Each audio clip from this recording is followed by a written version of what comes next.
అందరికీ నమస్కారం అండి. 2025వ సంవత్సరంలో ఉగాది ఎప్పుడు అన్నది తెలుసుకుందాము. 30 మార్చి ఆదివారం రోజునైతే వచ్చింది.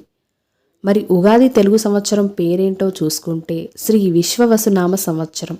పాడ్యమి తిథి ప్రారంభం ముగింపు సమయాలను చూసుకుంటే 29 మార్చి 2025 శనివారం సాయంత్రం 4:28 మొదలయ్యి 30 మార్చి 2025 ఆదివారం మధ్యాహ్నం 12:49 వరకైతే ఉంది.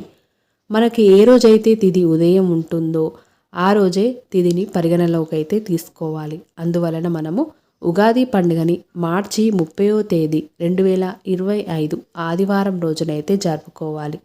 మరి ఈరోజు చేయవలసిన పూజా విధానం, కావలసిన సామాగ్రి, షడ్రుచుల సమ్మేళనమైన ఉగాది పచ్చడిని ఎలా తయారు చేసుకోవాలి, వాటన్నిటిని గురించి ఆల్రెడీ వీడియోస్ అనేవి చేసి పెట్టాను. మన ఛానల్